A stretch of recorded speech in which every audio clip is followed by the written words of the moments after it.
Hey, everybody. One of the good things about this week or last week is that we're hearing that the UCs. Some of you guys may have heard this because we've been hearing just bad news over and over and over the last 6 months to a year. Um, when all the UCs drove up their applications to over 210,000. The admittance rates went way down for a lot of schools, meaning that they're allowing fewer people in per 100. And then we were noticing, I mean, however you want to take this, but the South Bay schools were getting slaughtered in their acceptances when we usually do pretty well with our testing numbers. So it was a lot of bad news after bad news. And you probably have heard a lot of the parents that are class of 21 just really being upset about the way things went because of those situations.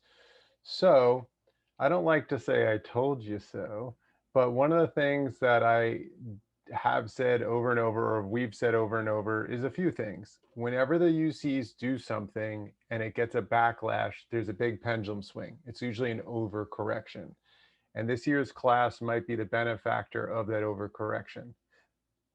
The news might is that they are thinking about adding 6,000 and I think 6,300 new seats to UCLA, UC Berkeley, and UC San Diego. So that means what they're doing is they're cutting down the out-of-state applications from almost 20% to 10% of the population. This allows people who've been paying taxes for 17 years to benefit from their children attending a UC, hopefully. Just okay, so we understand that, like, you're like, well, I might not be eligible for those three schools, but think about it. If those three schools have a little more pressure taken off them and more students are admitted there, that means that schools like UCI, UC Davis, and UC Santa Barbara are going to be flowing up because some of those students would have taken those other top three. So that's going to create more openings in those other schools. And who knows, those other schools might even follow suit because that's what the UCs usually do. Usually one or two will go away and then more schools will start to kind of follow behind. This is not a fully signed, sealed, and delivered proposal, but it looks like from everything that it's going to be going through. Um, so fingers crossed, that means that we will be seeing a good number more just acceptances of UCs across the board. This doesn't mean that we shouldn't learn our lessons from the last year or year and a half, because there were a lot of lessons to be learned for the UCs as far as majors go, as far as what types of activities you should be reporting, about how you should be going about your UC insights. I mean, it still follows all the basics. Um, the three schools, someone asked, what were the three schools again? It was UC Berkeley, UCLA, and UC San Diego. I'm going to, in the the thing I send out tomorrow or or Saturday, we'll add this link so you guys can kind of read it yourself. And it talks about how they're going to add 6,230 more seats for the freshman class of 2022. Um, so we will see, but you will have that link when this goes out, so you can look at it. Um, so that's good news. So let's talk about the rest of the UC process in general, because I think a lot of families. I always hear families say stuff like, "Oh, it's nothing but a crapshoot. There's no reason doing anything. Just kind of just throw your application and just kiss it goodbye."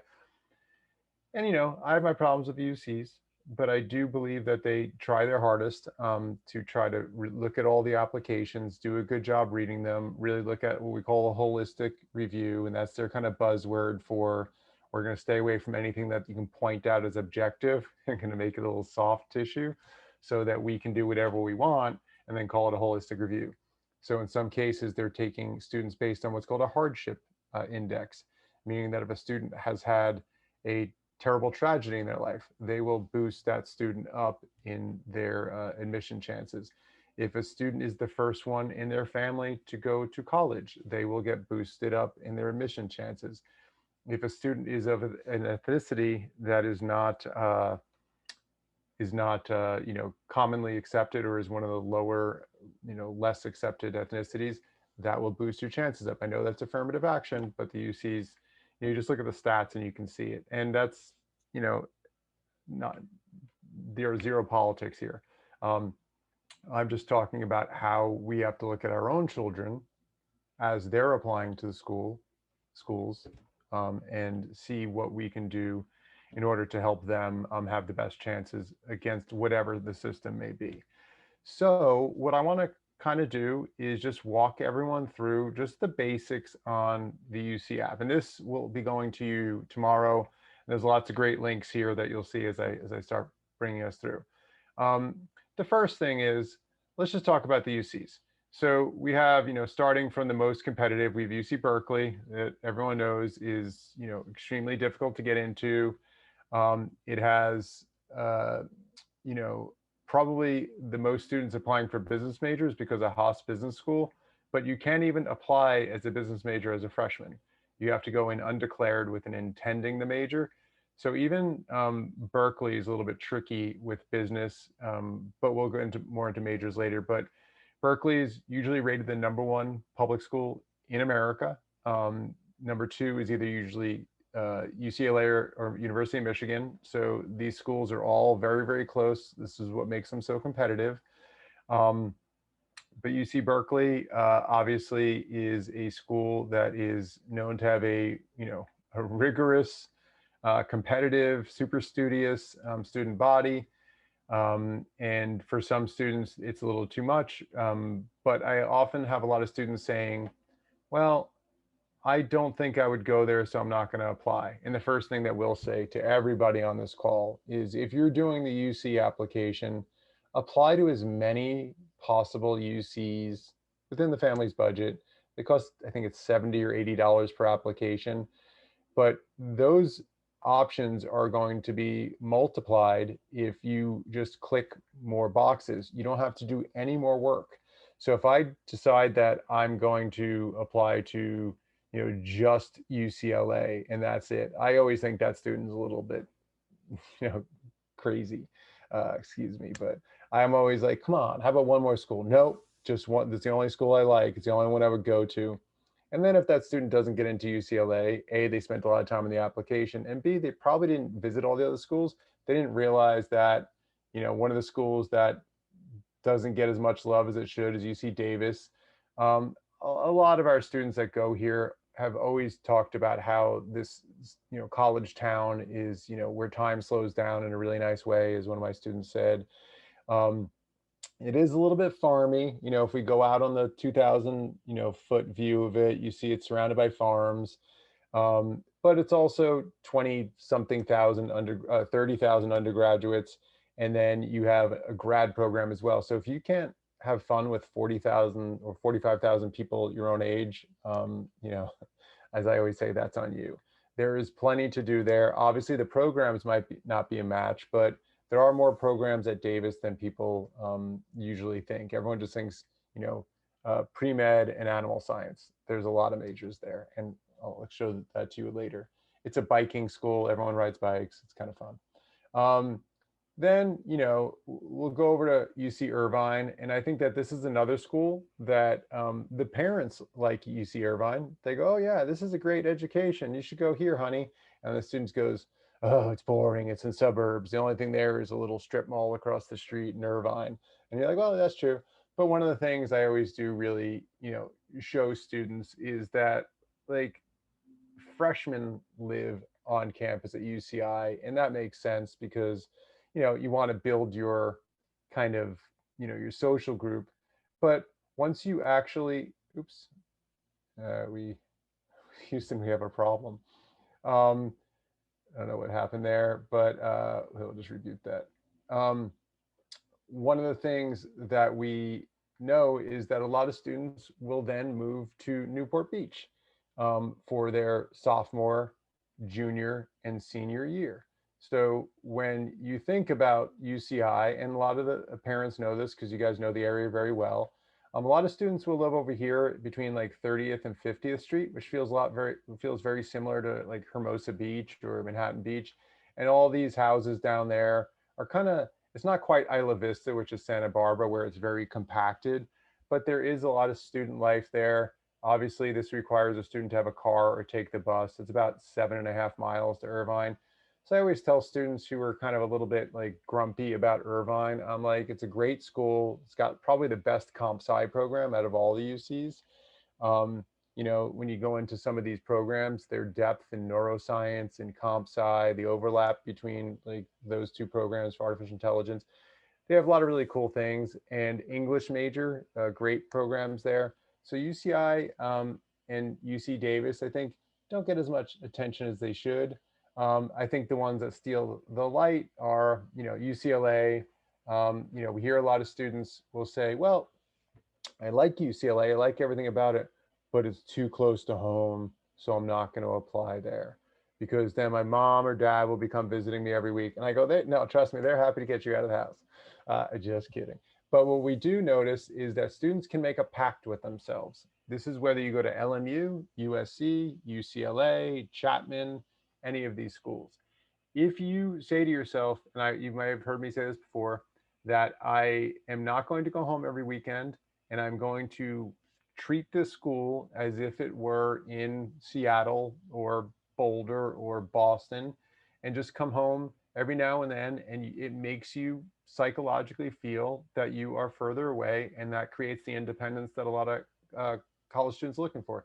They're not looking for independence because they don't absolutely love their family and want to spend time with them, but they know that this is the stepping stone into the adult world, and they know that this is their time where they have to like learn to flap their wings a little bit. So they want to do their own laundry even if it all comes out pink. They want to do their, like cook their own food. They want to be kind of keeping care of their own schedule even if they miss classes. So when we look at a school like UCLA, please don't think it's too close. And also what I want to tell people is also please don't not apply to one school or another because you think that getting into one will lessen your chances to getting into another. We hear this all the time. A student will be like, well, I really want Berkeley. And if I apply to UCLA, I don't want them to think I'll be happy with UCLA. Like, who would complain? I don't want them to think I'm happy with that, so they don't give me Berkeley. The UCs have a blind system, so they don't know who is accepted to which school, or they're supposed to. Plus, I think logistically it would be a nightmare for them to try to wrestle all that stuff out. Um, that's why a lot of schools went to the wait list this past year because they didn't know where students were going to be going. So, and we'll talk more about this towards the end, but waitlisting was galore. Everybody that applied to the UCs, almost everybody had at least one or two wait lists come back to them. And, we'll talk about that as part of the process as we go. So then there is UC San Diego, which is one of the two UCs that have what are called a residential college system. Residential college systems are basically communities. Some schools call them living learning communities. So if I am looking at UC San Diego, I will see, the Sixth College over here. I'll see Thurgood Marshall over here. I'll see Eleanor Roosevelt over here, John Muir. And each of these are communities of freshmen.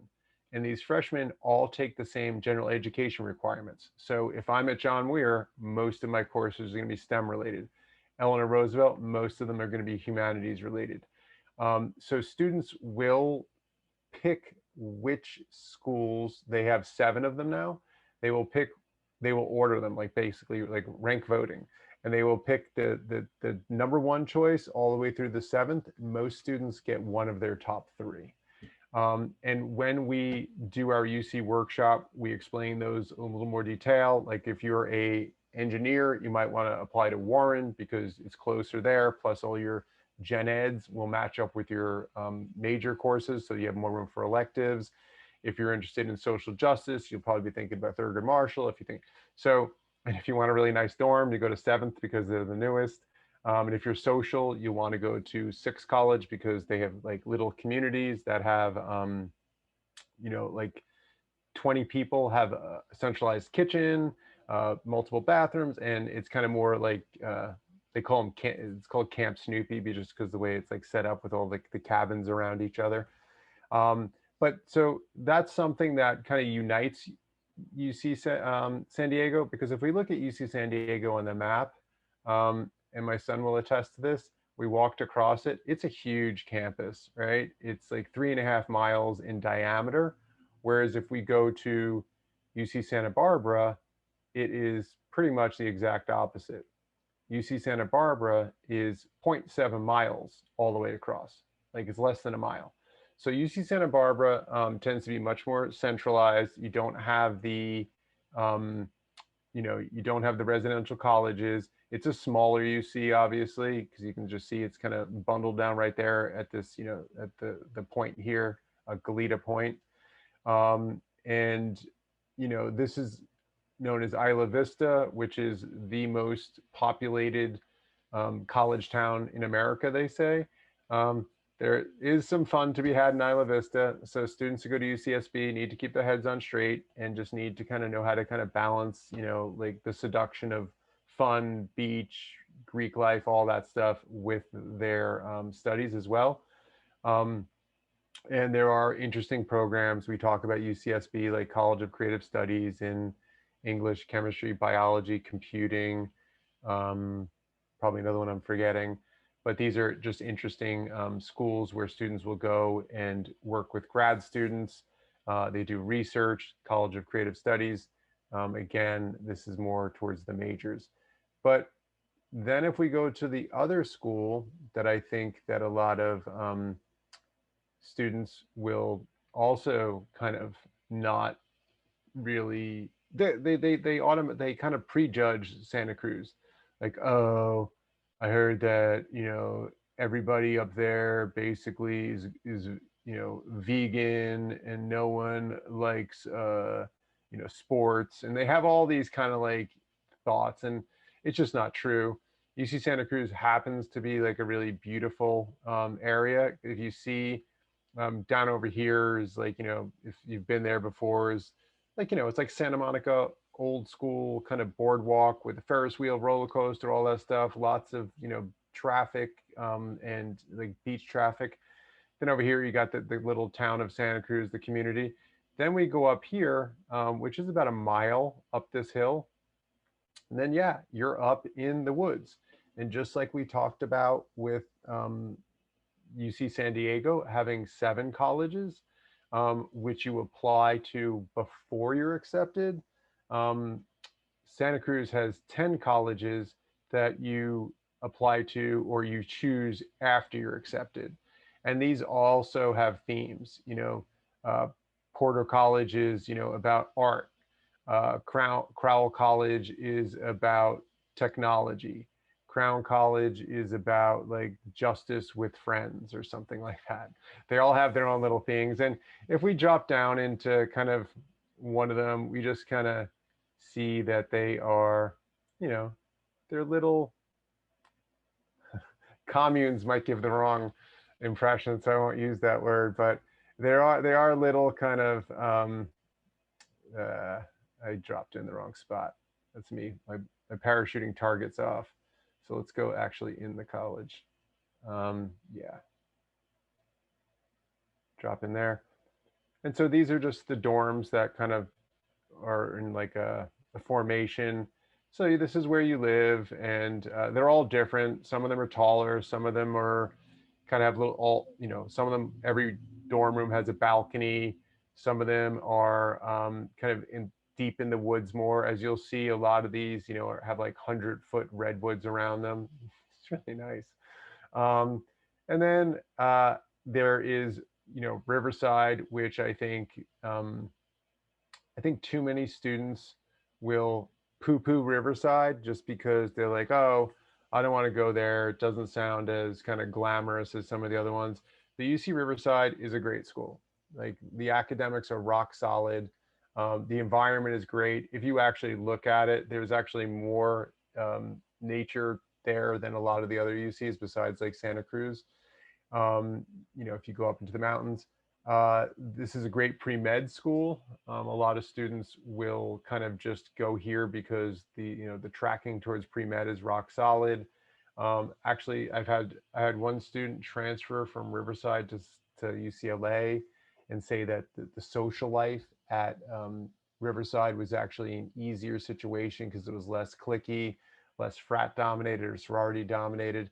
And so it's a very nice life, kind of like the way students talk about Cal Poly, slow. So again, I'll be in a room, and last but not least, oh, it's not even on this. I didn't make the search engine, but UC Merced. We don't need to find it.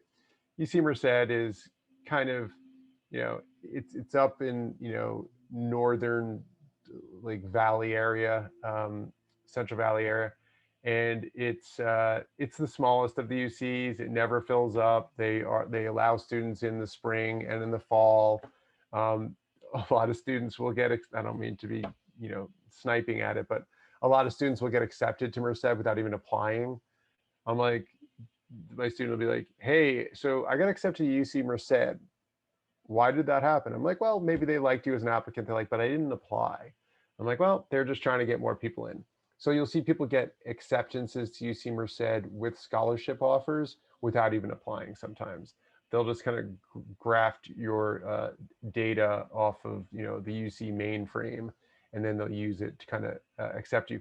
To be honest with you, another school that does that occasionally is UC Santa Barbara, as they're trying to grab the San Diego, UCLA, and Berkeley students. So sometimes you will see this. So um, we're going to jump into the application. I'll go into an overview, but any questions? Let me just put a pin in it here for a second. Any questions that people have about any of the UCs and kind of what you've heard, whether socially, academically, difficulty of getting in? Anyone have any questions about the UCs? Scott, I did have a question about the GPA that I saw on there, like the red zone GPA. Is that weighted or unweighted? That's weighted. Weighted. Okay, Yeah. that's what I So figured. when we start going in, I'll show you guys what their numbers are, which they'll say like UCLA, the average is between 4.07 to 4.19 or something like that, and ours will say like 4.25 or whatever it might be for a school. Um, and that's because depending on where you're from, the GPA will go up or down.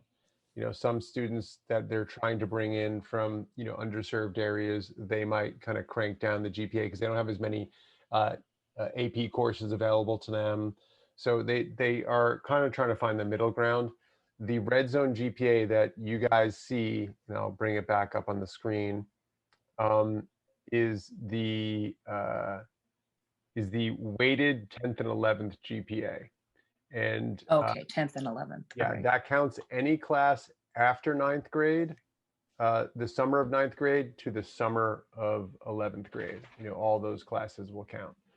And if you want to calculate your own, you can just, I showed this at the Blue List release, but you can, enter in how many A's, B's, C's you got. If you need to kind of figure out which of your classes are UC honors approved, you can go here and enter your high school, Mira Costa, and that will just quickly show you,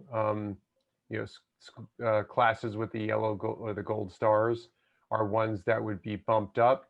And all you need to do is follow the directions here, and it'll tell you kind of simply how to calculate it. Most of your high schools should have a UC weighted 10th through 12th GPA, they'll call it, but it's really 10th and 11th. Just they keep it so that when it gets to the end of the road, it's still 10th through 12th. And they just keep adding to it. But I'll be honest, and I do not want anyone to take this the wrong way and run with it. But our belief is that the GPAs that are reported, because they went up a lot this year, I'll be honest. Like, I've never, in all the years of doing the Blue List, since the paper version, I've never seen the red zone GPAs go up so much as it did this past year. And that had a lot to do with the fact that the the test optional situation, and the students weren't able to kind of counterbalance their applications with test scores in some cases. And so it was just the highest GPAs kind of won. So we saw like Berkeley and UCLA and Santa Barbara all driving up 2 decimal points, just on our average. Yeah, I was looking at it and I was getting a little bit sad. I'm like, oh no. But then hearing about the UCs and the UCs to start, and I'm sure the Cal States will do something too, adding 6,000 more spaces this year, that's probably going to counteract it. And they're probably also not going to do the process the same way again, because one of the other things that I mentioned, not so much to you guys, but to the class of 2021, was, just what kind of outcry there was going to be by the public because of these, acceptances that were all over the board. And there were kids with, 4.4s that weren't getting into UCI. There were kids with, 4.3s not getting into Cal Poly SLO. So there were just a lot of kind of upside down numbers, and the public was fierce and fast, and that's why the UCs have responded. So I have a feeling that the numbers are going to be a little bit more tempered, but I'm okay with that. I would rather people being safe than sorry at the end of the day. So yeah, we still want to abide by a floor and a ceiling with the red zone GPA and kind of try to make sure you get a number of schools in between. But at the end of the day, I'm hoping that there's a little bit of like, hopeful dust sprinkled on this, so that people are looking at a school like a UC Santa Barbara and it's a 4.25, and if they have a 4.05, that they're not like, oh, it's, everything, all is lost, like I might as well give up now. Like, we still want people fighting for those schools, all the way up the food chain. And you know what? Since the UCs are all in one application, let's kind of bring it out now. Um, the UCs, because they are on one application, as I mentioned before, it's really just the best thing to do is kind of just apply to a wide range of them. Obviously, you are going to, let me see, you are going to have to, pick majors at different schools. They may not all have your majors, and some schools it's just not worth it. But hopefully, you kick the tires enough to understand these, the wide range of opportunities that are available to California residents. So this is the UC application in general. By the way, I did just jump from your question right into this. Did anyone else have a question about the UC campus or anything? Perfect. Oh, I go ahead. sorry, this is Marta, Andres's mom. Hi, And Martha. hi. Uh, I had a question about UC Santa Barbara. They have this College of Creative Studies, Yes. and you have to apply separately for them. We don't have to talk about it now, but I just wanted to see if at some point we could talk about that either today or another day. Yeah, the College of Creative Studies is, you still apply when you're doing your application. You will still kind of go to your campuses and majors. Unfortunately, because the application is closed right now, we can't get into it. So I'll take you to a different part. So if I go to the majors and I go to Santa Barbara and I go here, you'll see that you have all of your undergraduate majors as regular, and then you have the College of Creative Studies. And these programs are like art, biology, chemistry, biochemistry, computing, and this should slide. Come on. Right. Well, there's more hiding there that should come out. And these often require another essay, but you're still using the same application, Marta. It's not like you have to suddenly do a whole different thing. It's essentially when you're doing the application, you pick that major, and then a little window pops up and says, if you're doing the creative College of Creative Studies in biology, you'll be asked to write this essay or submit this part, something that they're requiring you to do. But it's not like you suddenly have to do everything differently. It's just a button you click, and then it prompts you with what you have to do. And it's usually just an essay or sending in some research work if you've done it, or art portfolio if it's art. There's the slider. So yeah, so these are all the different majors that we have. It's or they have art, biology, chemistry, computing, mathematics, music composition, physics, and writing and literature. And we've had a lot of students go to this College of Creative Studies and have chosen it over some of the upper UCs like Berkeley and Los Angeles. But we'll get more into majors in a short minute. But just in general, I just want to kind of show you guys, the main frame of the application. So you're about you. You're going to be filling out all your basic information, your name, address, your family, where they went to college. They ask for your income. You don't have to report it. And they are going to ask your ethnicity. You don't have to report it. They're going to ask how you prefer your gender, all that stuff. So it's basically just like a student profile. Then your campuses and majors, they're going to give you like a map of California. That's going to look like this. And you're going to go and you're just going to click, won't let me now, but you're just going to click all the ones that you're interested in. And then it's going to bring up a list of majors for each school. And that's what we're going to be digging into a little bit later, which is probably the more complicated part. Academic history, this is you just are going to report your grades for 7th and 8th if you did an accelerated math or science. 9th grade, they'll ask for your grades, but they don't really use that for your GPA. Then 10th, 11th, and 12th grade. 12th grade, they're just going to ask for your courses in progress. And then they're going to ask if you took any online courses, any college courses that were dual enrollment, and anything else that you might want to add. Test scores will be, not on next year's application, or at least after August 1st, they'll be gone. Some students will probably still try to sneak it into their information somehow, and that's fine. Activities and awards. This is another big part of the application. You will hear, us talking a lot about activity sheets, activity lists, etc. So the UCs allow you up to 20 activities or awards. And when students start to, there's two types of students on, like obviously there's all types, but there's the ones that are like, man, I have like 3 activities. And they're the other students that are like, I have 30. So the person who has 3 activities, it's like, all right, can we break up those 3 activities into more activities? Can we call golf, tournaments and JV and varsity? Like, is there ways to kind of like spread this out so you can talk more about these activities? And then the student who has too many activities, like, can we close those folders down and shrink them down? So if a student has tons of like jazz performances and they're doing them all over the place, then we just call that one jazz performance, and we try to list them as much as possible in the boxes.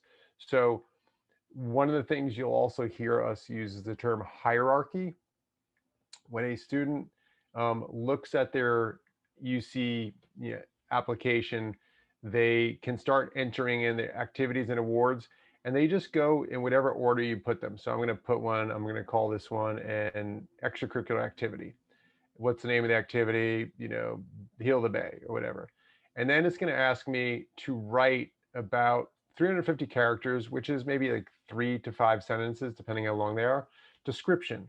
And then when did you participate? And then how much time, right? So, and then we go to a different one. It will have more. It'll give us 2 boxes.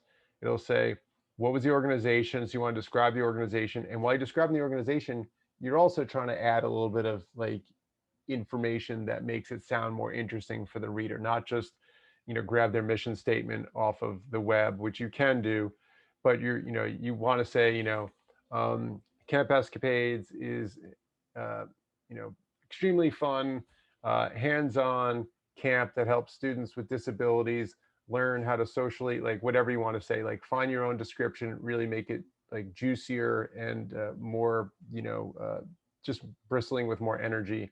And then down here, you get to talk about how you interacted with this, what you learned from this. And then again, you will say how long you do it. So students will start to stack these up. And what we want students to do before they even start putting them in is to think about themselves and think like, all right, how am I going to represent myself? Because if I just take all 20 activities and I just go bup, bup, bup, bup, bup, and I throw them out, that's one type of student. Like I'll read it that. And then if I take all the pre-med stuff and I move it to this top because that's more interesting to me. Then I put some research, but then I want to put a volunteer experience that's really important to me. So I'll move that up a little bit. And then you start to kind of see this kind of vision emerging of the students. So the first things that we do in the UC workshop is we ask all of our students to kind of come with a list of any activity they can think of that they've done, whether it's at home, whether it's at within the school, whether it's a sport, no matter what it is. And then we want to start to play with those rankings and like, where do you rank them? And we'll see all the time, a student will think, oh, I want to rank, this one really low because I don't think it's very important. And I've used this example before. A student this past year, put skateboarding on it, and his mom was like, no, don't do that. And then I was like, no, why not? Like skateboarding, I skateboard. I mean, it takes a lot of, practice. It's a freedom of expression. There's a lot of great things in skateboarding. She's like, aren't they going to just think he's like a delinquent? And I'm like, no, not if he describes it interestingly. And to the student's credit, he described it beautifully. It was probably one of the most interesting things on his. And then his mom kept looking at it and going, maybe we should move that up higher on the list, maybe higher. And then by the end of it, it was like spot number 3. And then I said to the student, I said, how do you feel about this? He's like, I feel like this list represents me. And that's what we're all looking for. We want the student to kind of like eyeball it, walk around it, kind of go, you want to kind of move things around. There are some basic parameters we want to follow. In other words, if you are doing something that's helping the community, the UCs really do care about helping the community. So we try to have some of that up top. And even if you aren't someone who's been a community service, monster, but you've done little things here and there, maybe put those higher up, even if you only did them for 1 week or 1 day, put them higher up just so that they stand out more. So I don't want to say it's a game, it's more like a puzzle of trying to figure out what kaleidoscopic or mosaic version of yourself represents you in a way that you want to be read top to bottom. The parents on this call are all familiar with resumes. It's not much different, but this goes less in a timeline. You still use the same wording. You start with verbs and all that stuff. But at the end, you can put things in all different timelines, which a resume, sometimes you can't. So that's going to be a very big part of the application. And, reading through the admissions officers' comments this year from the UCs, because I'm like, what are these crazies up to? Like, what are they doing this year? Like, how are they describing all the stuff that they did? Because I feel like they made a lot of mistakes personally. I just feel like some really good students didn't get into some UCs that I think they should have, and they earned it. And again, it was just because this year was insane with COVID and all that. But the applications that did break through, it definitely matched up with what these admissions officers were saying, which is applications, and I mean, you guys know this, but applications that kind of bristled with passion went farther. That means that student that's writing about skateboarding is writing about it passionately. And he's not just taking this little box. And this is one of the things that, we don't want you to lord this over your children, but if someone does something like a job and they talk about like working at like, Krispy Kreme, and they kind of go through it, and you have to find a way to either make that sound exciting to you, that you gained responsibility, that it changed you. Like there's all these things that you want to try to do. Does it tie into your major? What did you learn? So a lot of times we'll ask students to free write about this so that they actually aren't just writing the stiffest version of this. Like try a couple of different versions of this, because if you're trying to kind of move your application needle, you have, since we don't have test scores anymore and your grades are pretty much inked at this time, it really is going to be your activity list and your insight questions. Your insight questions are these guys here, where you have, you guys have heard us talk about this, and those students that have done the personal statement workshop, we've talked about this with them. and kind of had them start free writing on these. But there are 8 questions, describe an example of leadership experience. Here, actually, let me use a different link just so I can show you guys. It'll be easier. Prompts. Okay. So this is kind of like the UC prompts here. And these are the buzzwords that we kind of teach the students to think about. Like, describe an example of your leadership. Every person has a creative side. What would you say is your greatest talent or skill? Describe if you've taken advantage of a significant educational opportunity or gotten over an educational barrier. Your most significant challenge, your favorite academic subject, how have you made your community a better place, and what do you believe makes you stand out that hasn't already been shared?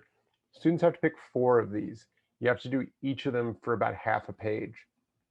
The UCs, we tell our students to really pay attention to these 2.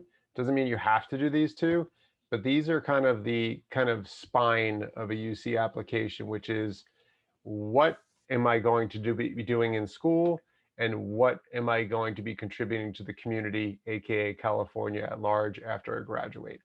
So even if you want to go in and be a business person and make a lot of money, and like just drive fast and litter out your window, you still should be talking about how you are, want to make your community a better place.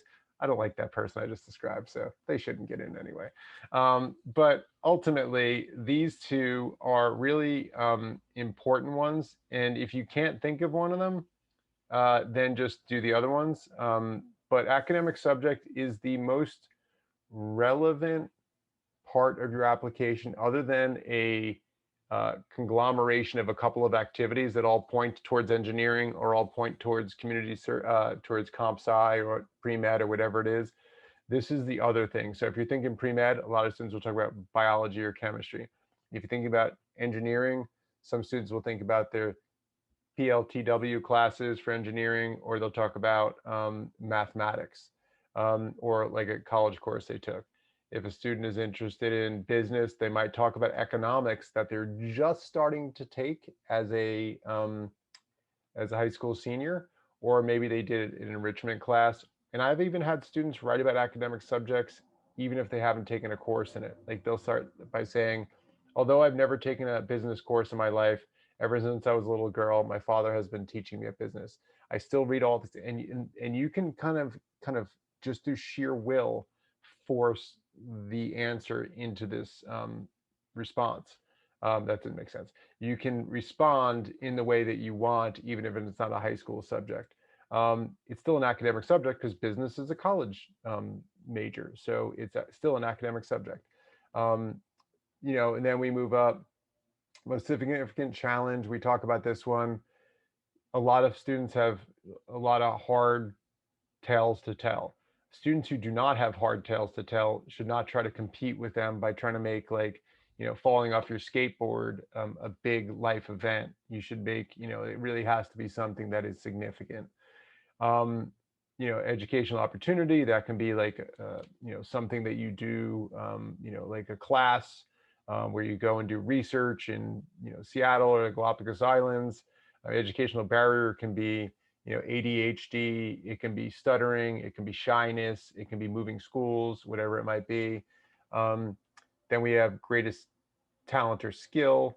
Someone gonna ask a question? Yeah. Hi, Edward. This is Greg. Can you hear me? Oh, it's Scott. Yeah. Oh, I can hear you, Greg. Sorry about that. It's all right. I'll go by any name. I apologize for that. Totally fine.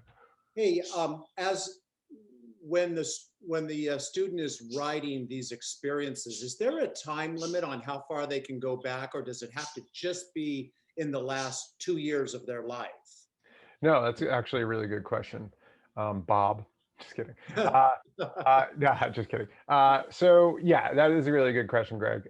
Essentially, obviously, more recent is great, but I am, in our personal statement workshop, one of the most profitable free writes that students use to kind of spawn their ideas is, what was I obsessed with when I was little?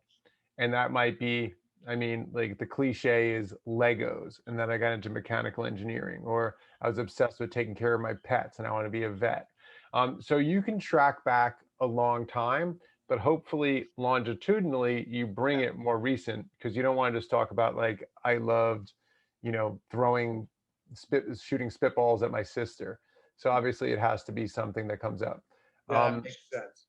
yeah, but I actually, to be honest with you, Greg, I think it is a testament to someone's long-term passion if it does start earlier. Mm, So I really do. I encourage students, like, maybe start, when you're little and kind of bring it forward. But we always talk about our essays, like, top to bottom, like an equator. I always say, once you pass the midpoint of your essay, whether it's 350 words or 650 words, like try to get it to be within high school at the very least. Like try not to spend, 3/4 of your essay in middle school. gotcha. Um, yeah, so that's just a rule Yeah. of thumb, but you can break the rule of thumb and still do fine. All right. Um, so, Thank you. oh, my pleasure. So, greatest talent or skill. This can be anything from how you talk to people. Are you a people person? It could be how you play the trumpet.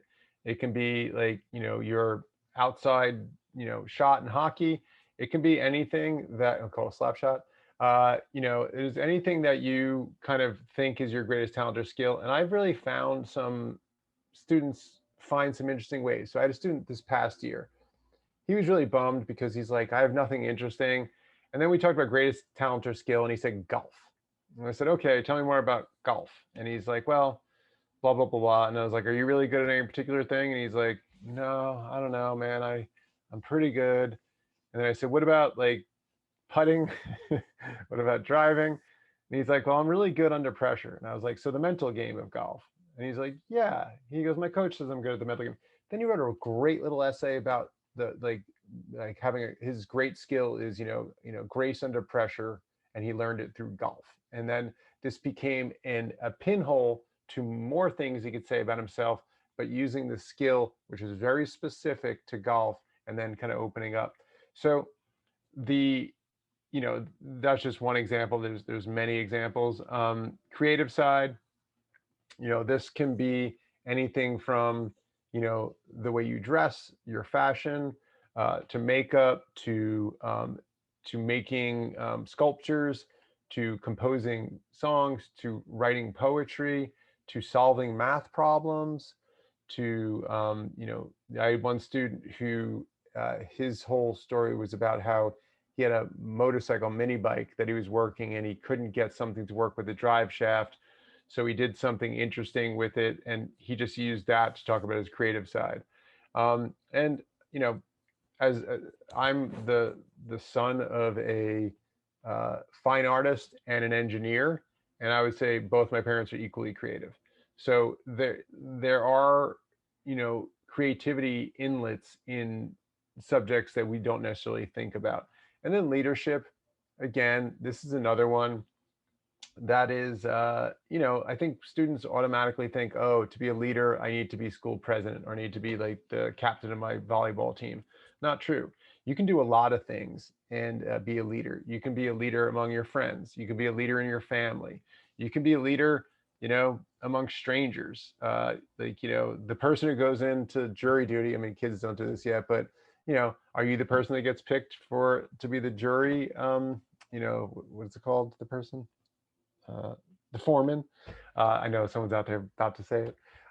So like as parents, we know that being a leader isn't something so simple as a designation that you get that someone labels you. It is like something that's substance within you, whether or not you've actually had someone label you that is not, or as not that or not. So I really encourage students to look at all 8 of these, and really just think about the best 4 for themselves, maybe 5. And just the way you have, like, imagine a palette, like a color palette, and say that you were trying to show the best version of you. You probably wouldn't talk about leadership on the volleyball court, your creative way of playing volleyball, and your greatest talent being spiking the ball. Okay. because then that would be like 3 different shades of blue, and then whatever the academic subject would be or something like that. We want students to really find a way to make the 4 um, essays work together in as colorful way as possible. That's just a metaphor, obviously, but the idea is that if I'm talking about like my greatest skill here, which is, you know, painting, I probably want to find something different over here. I'm sorry, for my creative side here, for my greatest skill here. Um, you can certainly double down on something. So say music is my life, and I, you know, want to talk about my creative side is my songwriting, and my greatest talent or skill is my ability to play the piano. That's fine. As long as the other 2 essays that you then are steering away from music, you know, then probably wouldn't be best to put, you know, music, you know, theory here, because then you're starting to sound like a one note person, but pun intended. Um, so when you are actually doing these, you know, we encourage students to kind of think about how far they can, you know, make those colors different, and then playing around with them, because you may start out with your greatest talent or skill being music, and then you realize, well, I'm going to do that for my creative side because I want to talk about my ability to public speak as my greatest talent. And I just want everyone to know, when students start this, everyone feels like they're like, I don't know, I don't really have very many things to talk about here. This isn't very great. But then you start to talk to them, just like that student with the golf, just like the student with the skateboarding, just all these things. And you realize that everyone spends 7 days a week, 24 hours a day being alive. And you're doing something, whether it's you're watching, you know, historical videos on YouTube, or you're kind of trying to, you know, you're a true crime junkie, or like whatever it is that you do with skateboard or knit or whatever it might be, there's a part of you that is interesting. So it's really about trying to bring that out and then telling it in an interesting way. So this brings us back to what changes, you know, the UC's admissions committee's minds. Well, what we know is, listening to the admissions officers talk this year. Hi, Scott, I have a question. Sure. This is Shailesh, Arohi's dad. Yeah. Like you talked about the activities, and say the kids do a lot of activities, but what do you need any kind of a documentary proof for those involvement of those activities? Because first is whether do you need a documentary proof, yes or no? And secondly, if they don't have it and if they have done the activity, can they still mention into the activities? Yeah, so all of it's going to be answered by no. You don't need any documentary proof.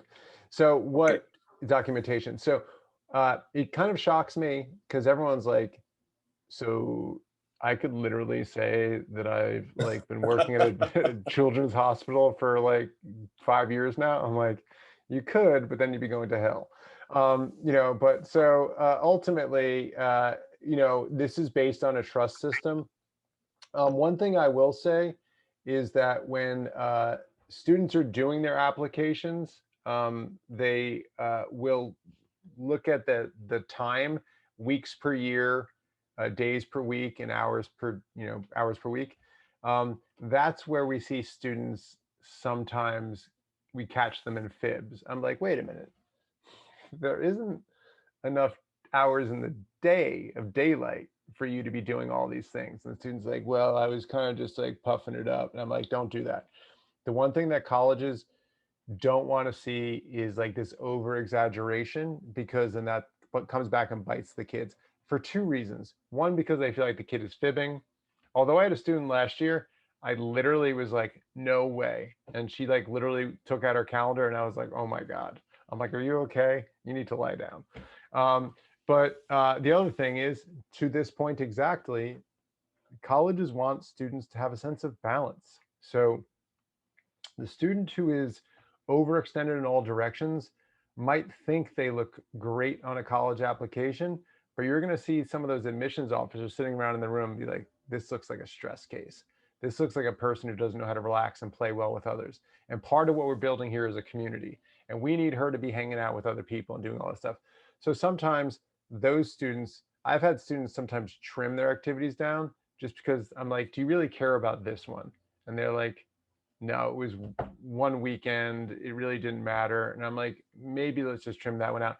And also, as you all know, sometimes you pull some things out and the things that are left, are more vibrant. So rather than getting it all lost in this like garbage of like mass, like, effusive information, you kind of clip and trim it. That's rare though, Cheryl. Like most students will usually try to put everything they do on the application, hierarchy it, and then kind of explain it in clear detail. But yeah, no one's going to come knocking on the door. Um, which is interesting because I mean a lot of these community service kind of do like the sign off accreditation and stuff like that, but it really doesn't go anywhere. It's really just it's for the organizations themselves. Like I don't know who does it, like NCL or whatever it might do, but that's good because it holds everybody accountable, which I think is great. But at the end of the day, the colleges don't have the time and energy to track people down. Um, so if you are of a stats mind, like I know some of you are, um, in this document tomorrow, you'll like some of this stuff. So this is the stats overview. You can look at the UCs, and this will tell you quite a lot of information. So if I look here, say I want to look at the freshman admits, and say I want to look at them for like UC, they'll say UC Santa Barbara. And then I want to look at, sometimes I use this down here because this can kind of show me, okay, so it's mostly California residents. And if you notice, kind of, I think what the blowback was, I mean, not to kind of bring up things, all the colleges, this orange bar has gotten bigger and bigger and bigger, which is non-California residents, which is the reason why everyone's so upset. It's saying, wait a minute, this went from like, 10% to 17, and they said it was actually higher. It was 19% this year for all the UCs. This is Santa Barbara. So whereas that, and then look at the number of California residents just are kind of shrinking in the last 10, 12, 15 years. So, and then international has grown. So, this, I can see how if we were here 10 years ago, where we had 90% California residents, and then now we only have 67%, how that that rubs people the wrong way. Then you can look at high school GPA and kind of get a sense of where their GPA is. So for this school, this is the students that have for 4.2 and above is 44% of the students. And you can look at these, whether it's first generation, if you're a first generation student, ethnicity, gender is pretty much even split, school type, if you're from public or private. But there's some stuff here if you want to dig around. You might just drive yourself crazy because at the end of the day, I promise you, it's still going to add up to your localized statistics, which are going to be more either based on Naviance or the red zone GPA for our kind of neighborhood. So look at these, but take them for a grain of salt. But it will tell us some basics. On that same note, you can look at which one did I see? Oh, so here, if you want to look at the stats per school, I can go here, and this will tell me, okay, Berkeley had 88,000 applicants, 15,000 admits, 17.5% average, and then you see the average range is there to there. So, and then obviously test scores are no longer admissible, but so you can go through all the different, UCs and check that out.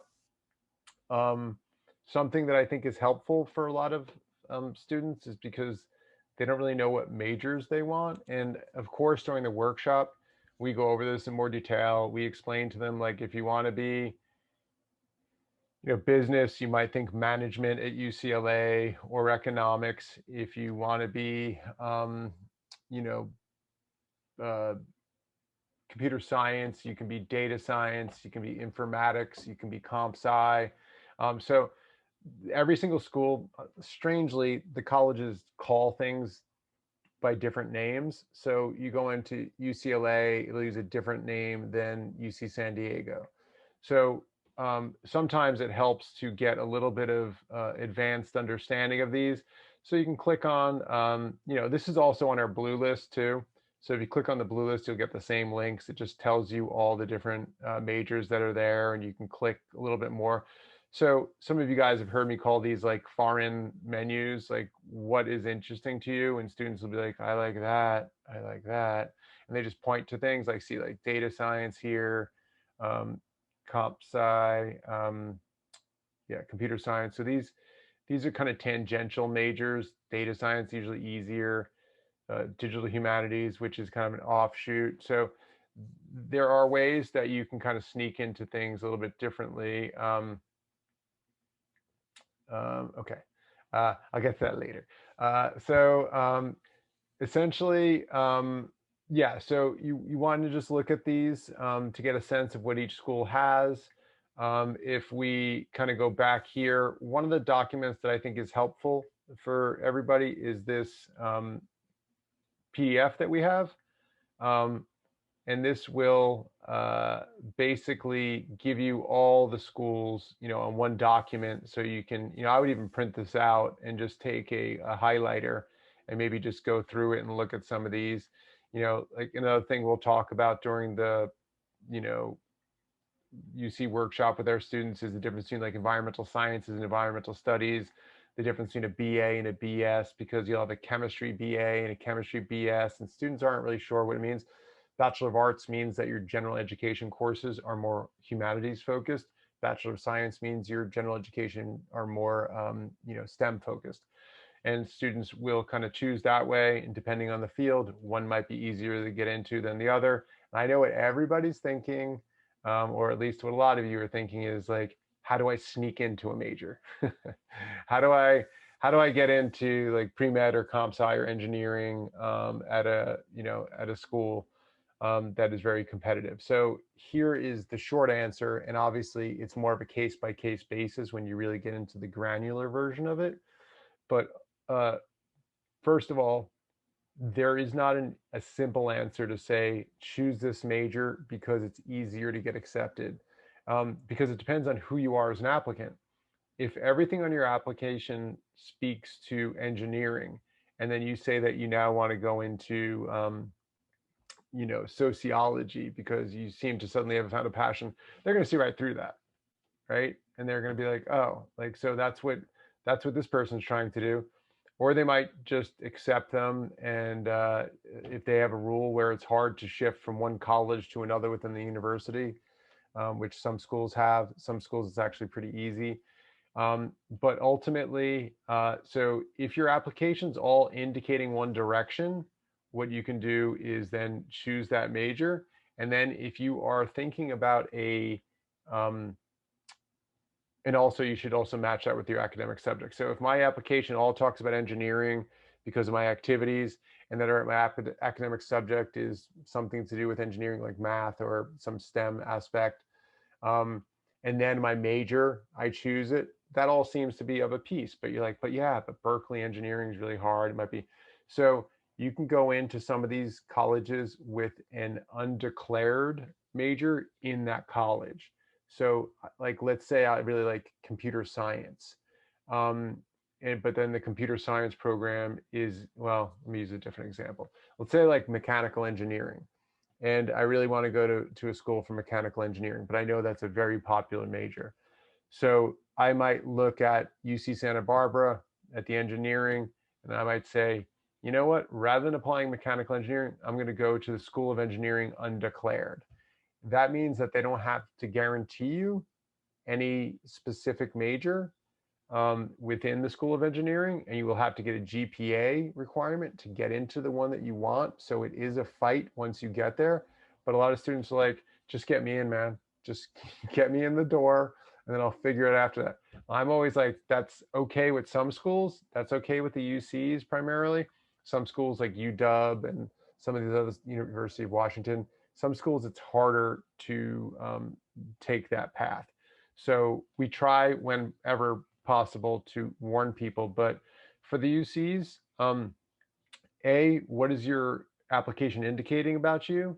And B, what are your essays? What are your essays and activities indicating about you? Your coursework indicating about you? Your grades in that coursework and on your APs? The UCs will, like, if someone wants to be an engineer, they'll look at their math classes. That's why you'll often hear me or someone that is at Blue Chain talking about additional information. Say you really want to be an engineer, but then you got a B in pre-calc or something like that in your sophomore year or junior year. You might want to explain that, like it was during COVID, really didn't have a good teacher with, technology, et cetera, et cetera. You don't want to leave, if you are going for one of the more impacted majors, you don't want to leave any wiggle room for questions. So that brings us to what majors are impacted. So we, every year, will update this, and this is not the updated one, so I'm not going to send this out tomorrow because we still need to get the information. But this is our document that will kind of highlight, the closed, and it doesn't really change that much. The closed or caps majors for this year were, all of these. And then we go into each school and see which ones are capped or impacted. And what does this mean? Capped means they only allow a certain number of students into that major. And by that small number and the sheer number of people that want to go there, it becomes what's called impacted, which means that if the regular GPA to get into a school is a 3.8, an impacted major might have a GPA of like a 4.1 or 4.2. So, there's that. Also, all the UCs except for Berkeley allow you to pick alternate majors. UCLA last year said they weren't going to look at alternate majors, but they did. So, some schools, students will say, or some students will say for like UC Santa Barbara, they might put a major that they really like second because they know their application points to that, but they also know it's super impacted. So they'll put an easier major first. So we'll see students will kind of play with their majors a little bit. We definitely talk to students about this in detail when we are going through it. It's obviously it gets too complex to do it in general terms with everybody because there's so many majors, so many different things.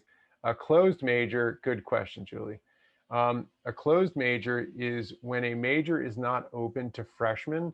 It means that you have to get into the school as an undeclared, like at Berkeley, intending Haas Business School, means that I'm going to hopefully get into, like Haas Business School has an acceptance of 37% of their students that go through freshman and sophomore year as intending.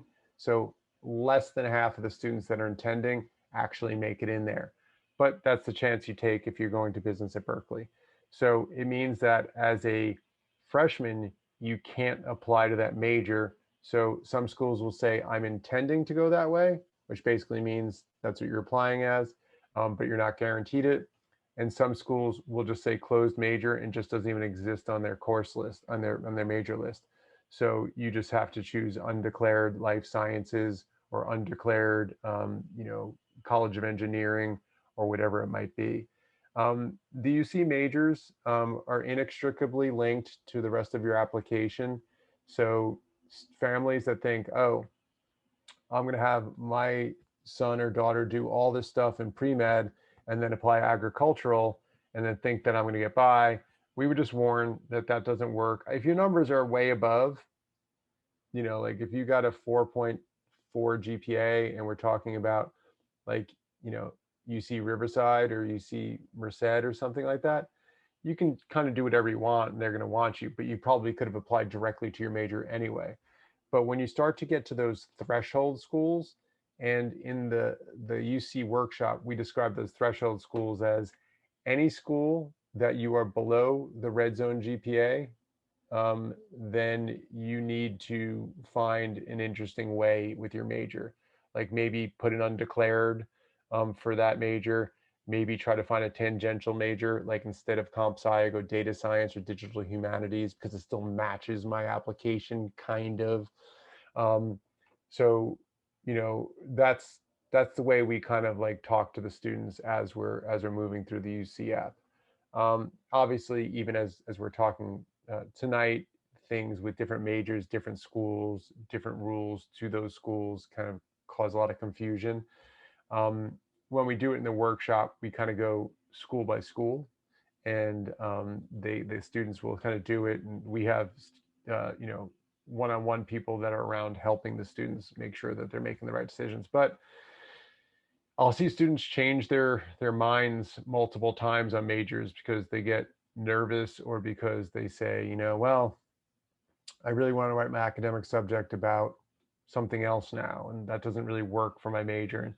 And I want to apply this major to this school and this major to this school, and my academic major is kind of neither of them. So obviously, it gets a little bit tricky. So with all that said, what questions? Because we are going long as always, because I can't shut up. But what questions might you guys have about anything that we've talked about so far? And that is the UC campuses in general, the UC app in general, and majors in general. Anybody?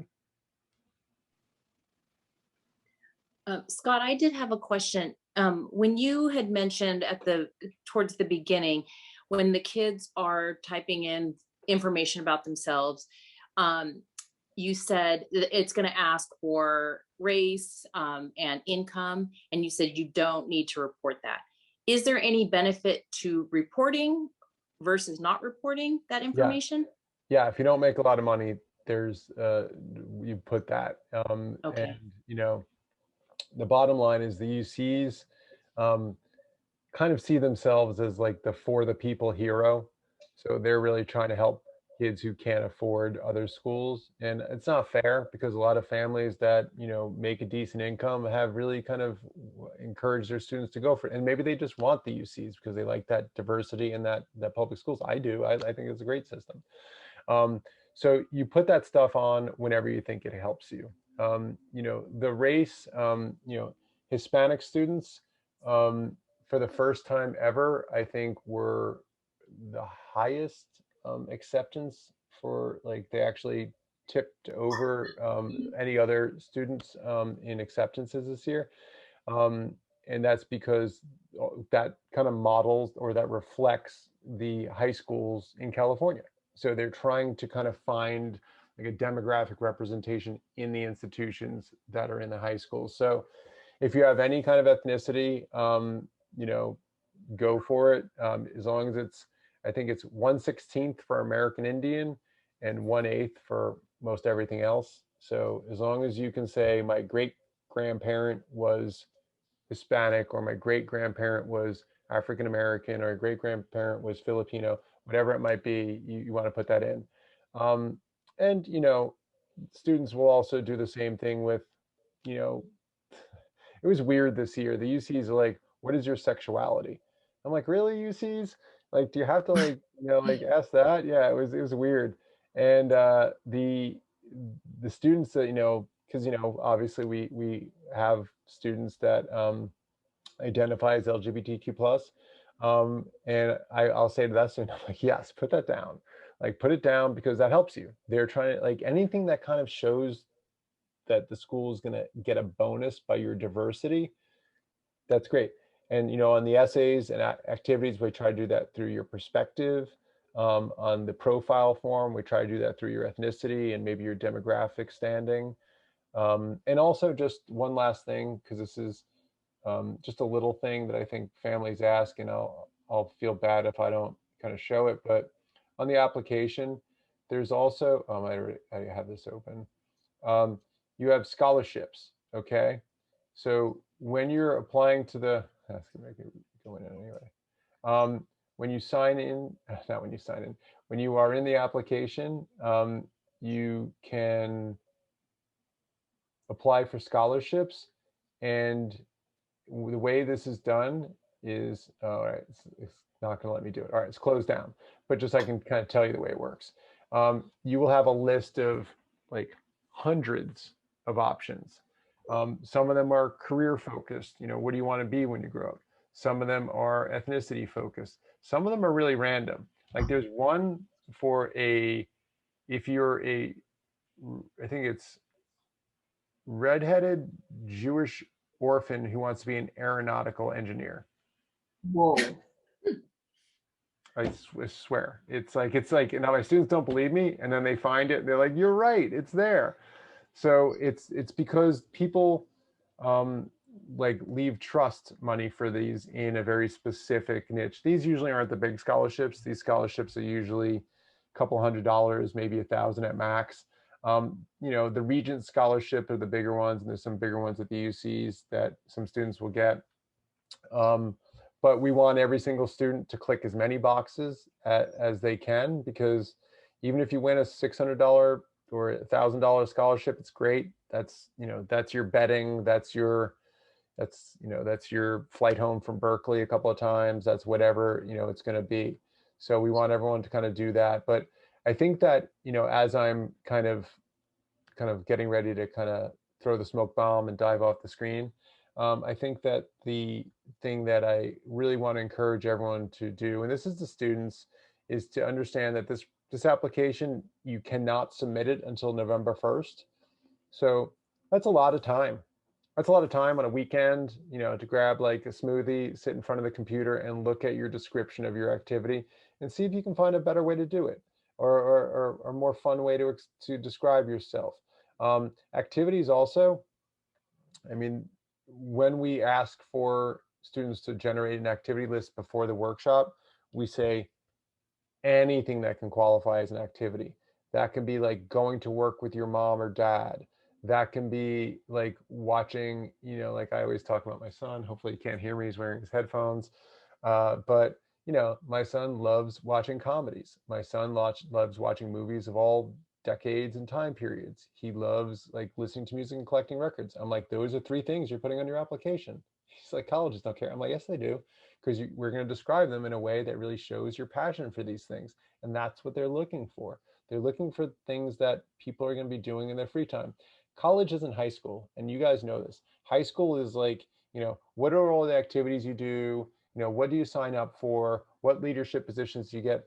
College is more like this big soupy thing where you have a lot of free time, and how are you going to spend it? And they don't want you to like say like, I'm going to like join all these clubs. They like that, but they also want to know that if you're hanging out with 4 other people on campus at UCLA, that you guys are going into the city, going to Chinatown, trying different things. They want to see that you are intellectually curious and that you're going to rub off on other people in terms of your interests and your passions. And so if you can make yourself sound like a good community citizen, a good college citizen, good roommate, a person who has a lot of like bristling interests and a career focus, you've hit all the bells and buzzers that you can, and back that up with your application as clean as possible. So yes, when we do our applications, we encourage students to do them in August, because August 1st is when the application comes out, and we want our students to kind of get it done as much as possible, put it in the cloud, but you can revisit it. You can still work on it and nibble at it. But at the end of the day, we want everyone to finish, you know, August having their UC app and the Common App and the Coalition, if they're doing that one, just sitting in the cloud, just waiting to be released. And then, you know, then you can kind of keep working on your essays.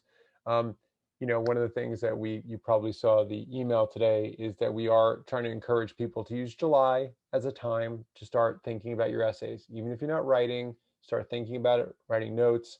If you did the workshop, hopefully you're doing some more of the free writes, and just kind of keeping moving, because I will tell you, September is like, you know, the 405, like when you're going like 80 and all of a sudden it goes to like stopped and this car's jammed, and then everything's just like you were going along fine, then all of a sudden there's this log jam of all this stuff.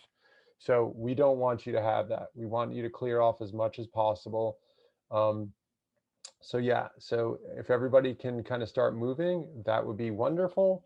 And as you know, we're always there for any questions that you might have. And if no one else has a final question. Scott, I do have a question. Okay. So you had mentioned earlier about, you know, with the schools being test blind, that you mentioned somehow people are still able to work it into their applications. That thought had never crossed my mind. So I'm interested in that. Yeah, it's sneaky, but some of my students did it last year. they, they in the additional information. So when we fill out the UC app, there's in the personal insight, actually the academic history, there's something called the additional information section right here. It won't let me fill it out right now because the application's offline, but in this additional information, it gives us up to, I think, 600 words to write about anything we want. A lot of students just leave it blank, but some students will talk about like, why their grades were low in a certain semester or why they didn't take a certain class or whatever it might be. But I had some students last year that said, I was really proud of the fact that I got this score on my SAT or ACT. I worked hard on my own to kind of achieve that score. I know the UCs don't take it, but I just want you to know for myself that I was very proud of, what I was able to accomplish. And I was like, one of my students did that first. And I was like, you're sneaky, dude. I like that. That's pretty good. And I think that, like I always say, like, if you're in a court trial and, someone says, he murdered my wife. And then the judge says, strike that from the record. The jury will pretend they didn't hear that, but the jury still heard it, right? If you say that in something where it's a really good score, the admissions officer read it and they know that you scored that and they know like you've kind of implanted that in their head. I don't want everybody doing that or else it won't work. But at the end of the day, it is something that if you feel like your ACT or SAT really like blows away your GPA, because that's my frustration with the test optional, because we do everything. If tests go away tomorrow, there's still a lot of stuff we have to do with the college apps and all that stuff. So it's not like this holding on to the tests that is important here. I just know a lot of students had a not so great sophomore year, or they had a really patchy academic record, or they didn't love school the way some students did, or teachers didn't love them because they're shy, or whatever it might be. And some students really come out on these exams. So I try to encourage those students to champion their scores if it will kind of shed a different light on them. But if you have like a 4.6 and you say you got a 34, I don't really know how much that weighs into it so much. But if it feels like it's something that's disparate from the rest of the application and it can show up, I might suggest doing it. But we can always talk, Jenny, on a case by case basis if you have a specific Thank question. you. My pleasure. Okay, I have a question. Okay. Kind of along the same Only line. for you, Mary. Oh, thank you. Yeah. Because I'm sitting here on my island, so I'm thinking about my question. But kind of along the same lines, AP scores. I keep hearing back and forth, like, do the UCs look at the AP scores? Some people say, oh, they just use it for, if you're going to get class credits or whatever. But like, what if you have a kid that either did really well or didn't do well on an AP class? I mean, how do they take it into consideration? They ask for your scores. So when you can choose to submit them or not. Like if a student gets a 1 or a 2, they usually don't submit it. And then the college is left to think, did they even take it? Blah, blah. But I have some students that go, I got a 3 and my other ones are 4s and 5s and I want to show the 3. And I go, if you don't show that one, they're going to think you got a 1 or a 2. So okay. Because I guess they could see on your transcript that you took the AP class. Yes, but this year, more than any other year, a lot of students didn't take the AP exam, even though they took the class. They felt that their teachers were junk and they were, no offense, but they were just like, I'm not taking this AP and I'm not going to set myself up for failure. So then on the application, in the additional information box that I just showed, they write, because my teacher was not keeping up with the curriculum, I decided to opt out of taking the APUSH exam, and that will kind of explain the absence of that. But if you don't, you can't lie and say that, but for students who did take it and they didn't get a score, they usually just like mum's the word. They report the scores that they have and that's it. But the UCs say they do look at the AP scores, especially in your major oriented courses. Okay. All right, everyone. So another Thursday night in the books. We will see you guys soon. Next month, we'll start doing it again on the first Thursday, just because we had the Blue List release. We felt like it was too much, two Thursdays Thank you, back to back. Scott. Oh, my pleasure. Very much. Thanks, Thanks, everyone. Scott. Very good. Thanks, everyone. Great to see you, Golf. Thank Bye. you.